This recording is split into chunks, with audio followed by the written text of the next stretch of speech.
Telugu digital media network లో political కేటగిరీలో number 1 కేవలం 72 గంటల్లో 1,50,00,000 వ్యూస్ పైగా పాపులర్ టీవీ నెట్వర్క్. అంటే కేఎస్ ప్రసాద్ గారు ఇప్పుడు ఏ సర్వేలు చూస్తున్నారు? లేటెస్ట్ టైమ్స్ నవ్ సర్వే చూసినా కూడా 21 నుంచి 22 పార్లమెంట్ స్థానాలు వైఎస్ఆర్సీపీ వస్తుందని చెబుతుంది. 3 నుంచి 4 టీడీపీ, జనసేన, బీజేపీని కలిసి పొత్తు లేకుండా వాళ్ళు చేసిన సర్వే.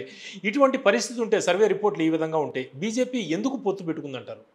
సార్ బీజేపీకి ఏమవుతుంది సార్? చచ్చినోడు పెళ్ళికి అసలు 0.5 కన్నా ఓటు బ్యాంక్ ఎవరు లేనోడు సార్ మీరే దిక్కని డైరెక్ట్గా ఉంటుంది. ఇప్పుడు ఎలా ఉంటుంది తెలుసా sir? Say for instant Chandrababu Naidu పరిస్థితి చెప్తారు సార్, పలానా ఇంట్లో పెళ్ళి ఉందంటే ఎవడో పిఏగాడు ఎవడో చెప్తే పోయాడు. పోతే అక్కడికి వెళ్ళి సార్ ఫస్ట్ పప్పని నేతి పెడితే తినేసాడు, తర్వాత కూరను చికెన్ మటన్ అయితే తినేసాడు, తర్వాత పెరుగన్న కలుపుకుంటాడు. సార్ ఈ పెళ్ళికి మనకు పిలుపు లేదు సార్ అన్నాడు. అది తెరని చేకడుకొని పెట్టుకొచ్చి ఆ తెర నన్ను పెళ్ళలేదు అన్నట్టుగా ఉంది ఎవరని చూస్తే. అసలు నిన్ను ఎవడు అసలు 0.5% ఉన్నోడితో పొత్తేటపై పక్కలే అని గసిరినోడు లేకండి.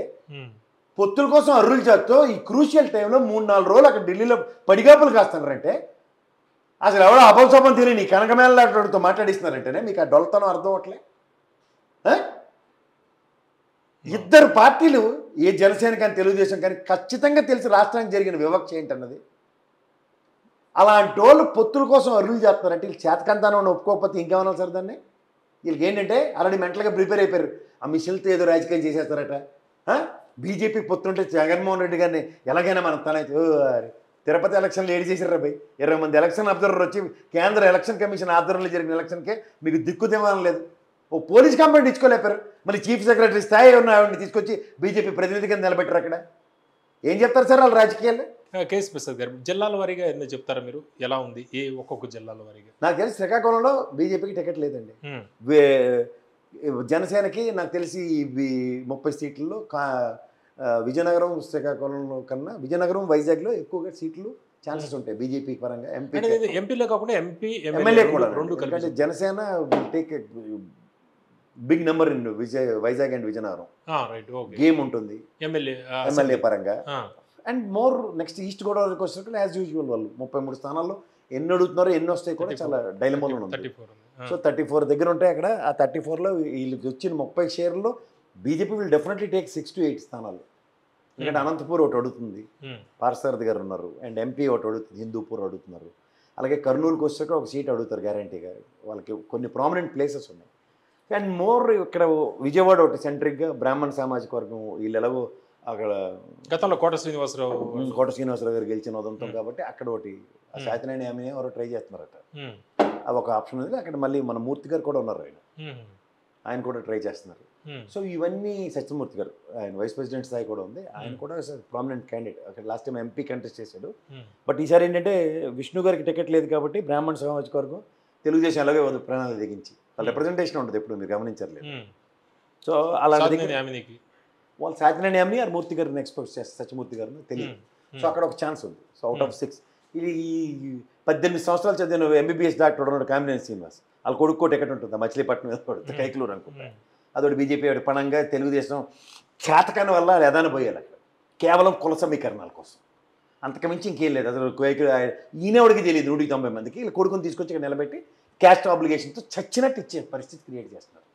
నెక్స్ట్ నరసాపురంలో ఎలాగో నిలబడతారు కాబట్టి ఒక ఎమ్మెల్యే ఏదో ఒకటి అలా 6 నియోజకవర్గాల్లో బీజేపీ సెట్ అవుద్ది.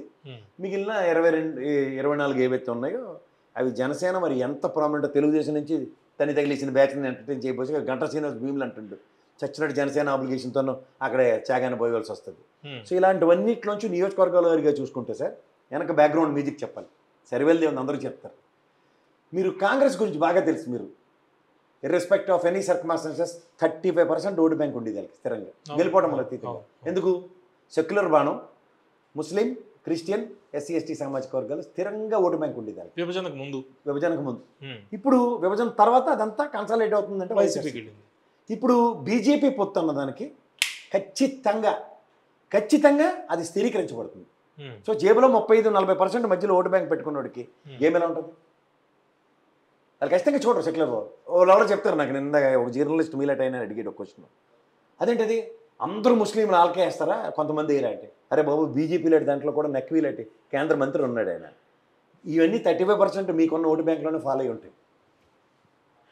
Unit to attract the remaining 25% 10% అటు ఇటుగా 15% ఉన్నవాళ్ళు. నెక్స్ట్ మిగిలిన 10% ఓటు బ్యాంక్ అదర్ పార్టీస్. ఇక్కడ మీరు గమనించారు లేదో, ఈ పొత్తు దాంట్లో నచ్చని వాళ్ళందరూ ఎటుపక్క ట్రావెల్ అవుతారు? వాళ్ళకి ఆప్షన్ ఎక్స్ప్లోర్ అయితే వైఎస్ఆర్సీపీయే కదా, అవునంటారు కదంటారా, లేదా కాంగ్రెస్. రాయలసీమలో దీని ఇంపాక్ట్ ఎక్కువగా ఉంటుంది, ఖచ్చితంగా ఉంటుంది. ఎందుకంటే అది ఎక్కువ సామాజిక వర్గాలు అక్కడ అవే ఉన్నాయి. సో ఈ స్థిరీకరణ పట్ల ఇండైరెక్ట్గా దెబ్బేస్తుంది వాడు బీజేపీ. నాకు అక్కర్లేని బలవంతంగా పవన్ కళ్యాణ్ ఆబ్లిగేషన్ ఎంటర్టైన్ చేస్తుంటే ఎత్తి దొరిలించడానికి ఈజీగా ఎక్స్ప్లోర్ చేసుకునే సిచ్యువేషన్ ఎవరి దగ్గర ఉంది? బీజేపీకి ఉంది. So that's where they are keeping cards open. Okay. So దీంట్లో ఇక్కడ మీరు ఏ నియోజకవర్గం తీసుకున్నా సరే ఓటు బ్యాంక్ స్థిరీకరించుకుని, నేను ఎప్పటి నుంచో చెప్తున్నాను, 110 సీట్లు జేబులో పెట్టుకుని జగన్మోహన్ రెడ్డి యుద్ధం చేస్తున్నాడు. సో దీంట్లో యాడెడ్ కాంపోనెంట్స్ ఎక్కువ అవుతాయా తక్కువ అవుతాయా? సో ఓవరాల్ ఇంపాక్ట్ ఎక్కడ వస్తుంది? ఇప్పుడు ఇటు తిప్పి అటు తిప్పి రాష్ట్ర స్థాయిలో ఏదో శాసించే స్థానం దగ్గర పవన్ కళ్యాణ్ ఇప్పుడు రెచ్చగొట్టి కాకినాడ ఎంపీ నిలబెడతారు. ఏమవుతుంది? కాకినాడ ఎంపీ నిలబెడితే గెలిపోవడం వల్ల తర్వాత తీయండి, కానీ రాష్ట్రంలో తెలుగుదేశం పరంగా బీజేపీ పరంగా ఒక బీజేపీ శాసించే స్థాయికి ఎదగడానికి వెసులుబాటు తీసుకుంటారు. In the absence of Telugu Desam గ్యారంటీగా ఓడిపోద్ది కాబట్టి జనసేన ప్రెజెన్స్ లేకుండా చేస్తారు. ఇది ఎమ్మెల్యే గెలిచాడు అనుకోండి, రాష్ట్ర నాయకత్వంలో చేతి పథకం ఇవ్వాలి. It's a matter of fact. వాళ్ళు రేపు పొద్దున మర్చి చేయడం కూడా ఎంతసేపు? ఈ ఓటు బ్యాంక్ ఎంత ఉంది, ఎంతకన్నా ఎదగలేకపోతున్నాం, ఈ 10-15 సంవత్సరాల ప్రస్థానంలో అంటే తేల్చిపడేయచ్చు కదా. సో ఇలాంటి వెసులుబాట్లు తీసుకోవడానికి ఎక్కువగా హోప్ తీసుకుంటుంది బీజేపీ. అంచేత శ్రీకాకుళం నుంచి మొదలెట్టుకుని అవతల చిత్తూరు దాకా తీసుకొస్తే, కుప్పం దాకా తీసుకొస్తే 175 నియోజకవర్గాల్లో ఈ బీజేపీ జనసేన పొత్తు అన్న తెలుగుదేశానికి అవి 30 స్థానాలు ఇవ్వచ్చు, కానీ దాని ప్రభావం 8x7 పార్లమెంట్ 56 + 30 అంటే 86 స్థానాల్లో గణనీయమైన ప్రభావం ప్రత్యక్షంగా చూపిస్తూ పరోక్షంగా ఓటు బ్యాంక్ ట్రాన్స్ఫర్ చేయాలండి. కోకటపల్లి ఇక్కడ ఆల్రెడీ ప్రూవెన్, వీళ్ళతో వాళ్ళకి పొసకదని. ఆ ప్రూవెన్ ట్రాక్లో మిగిలిన నియోజకవర్గాలు కూడా ఎంత ఎఫెక్ట్ పడతాయి గమనించుకోమనండి.